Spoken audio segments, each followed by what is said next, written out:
सचिवालय की जांच करा लो, 6 बजे तक आदमी नहीं मिलते और 6 बजे के बाद ये घर नहीं जाते, समझ में नहीं आता। ये अपनी बीवियों से परेशान है, अपने बच्चों से परेशान है कि ये टॉयलेट को आपत्तिजनक चीजों से भरने के लिए परेशान है, इसकी भी जांच होनी चाहिए। बूढ़ा इस पर परेशान, जवान भविष्य के लिए परेशान और हम उत्तराखंड को बचाने के लिए परेशान। तो मैं ये पूछना चाहता हूं, फिर ये राज्य को बचाएगा कौन? भ्रष्टाचार का जो बीज उत्तराखंड की धरती में बोया गया था राष्ट्रीय पार्टियों की तरफ से, ये उसी का परिणाम है कि सत्ताएं बदली, चरित्र नहीं बदला।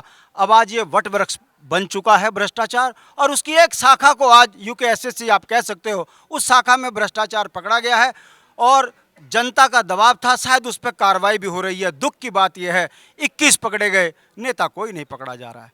छोटी मछलियों पे कार्रवाई हो रही है, बड़ी पे नहीं।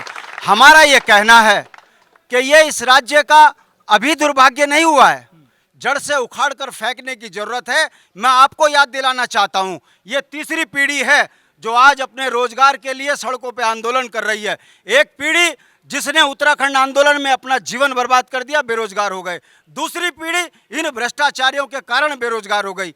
हमारा ये कहना है, पटवारी भर्ती घोटाला होता है तो कांग्रेस के मंत्री जेल नहीं जाते, डीएम सस्पेंड हो जाता है। दरोगा भर्ती घोटाला होता है, डीजीपी के ऊपर गाज गिर जाती है, मगर मंत्री और गृह मंत्री पर कार्रवाई नहीं होती।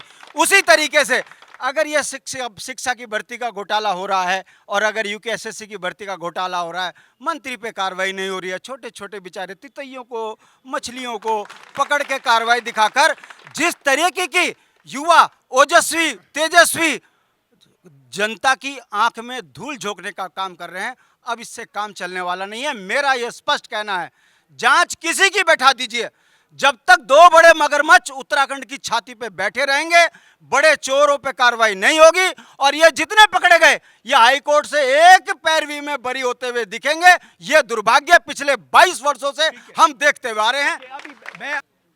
रमेश जी, आपको एक छोटी सी जानकारी दे दूं, उत्तराखंड के भाग्य का फैसला सचिवालय में होता है और सचिवालय में आपत्तिजनक संपत्ति मिल जाती है, कोई मंत्री नहीं फंसता, कोई अधिकारी नहीं फंसता। आप और हम, जनता बोल रही है, इस हाकिम का हाकिम कौन? उसका मुझे मंगलौर में उसके खिलाफ एफआईआर दर्ज हुई थी, किसकी चिट्ठी से बचा? हाकिम वही तो है। और कौन है सब जानते हैं, सरकार का बड़ा मुखिया है। उसके बावजूद अब ये जनता के बीच में आप और हम खूब चिल्ला रहे हैं।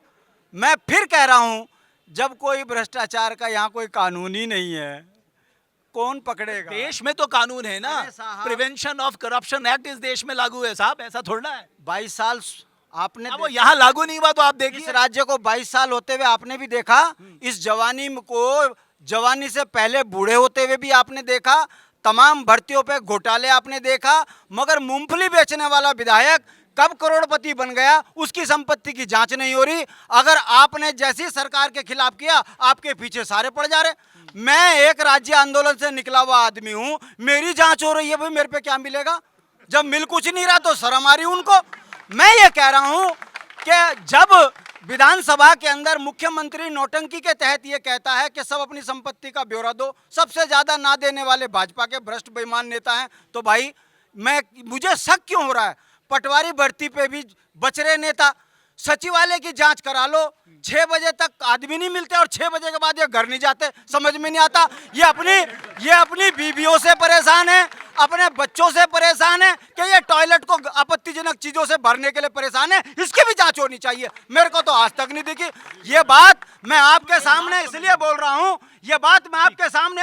रहा हूं, कि राजनीति में नौटंकी बहुत ईमानदारी से की जा सकती है, क्योंकि वो नौटंकी है, अमिताभ बच्चन भी कर रहा, यहां भी कर रहे, मगर उत्तराखंड के लिए सर कटाने वाली जगह पर आप खड़े हो। यहां 42 माताओं के बच्चों के जो है फोटोएं लगी हैं। हमने ये राज्य लड़ के लिया है। और अब जो बात मैं बोलने जा रहा हूं, ये जो जवान पीढ़ी है ना, ये भी कोई ईमानदार नहीं है। हमने इनके मुंह से भी सुना है कि आप लोग तो सीन में नहीं हो, भाई जी जरा समझा करो, बड़े नेता के पैर पकड़ लूंगा मैं भी, शायद जुगाड़ हो जाएगा। अगर ये मानसिकता उत्तराखंड के अंदर नहीं होती तो इस राज्य को आज हम अपनी आंखों के सामने बर्बाद होते हुए नहीं देखते। बूढ़ा इस पर परेशान, जवान भविष्य के लिए परेशान और हम उत्तराखंड को बचाने के लिए परेशान। तो मैं ये पूछना चाहता हूं, फिर ये राज्य को बचाएगा कौन? हमारे भाजपा के मित्र भी सही, कांग्रेस के मित्र भी सही,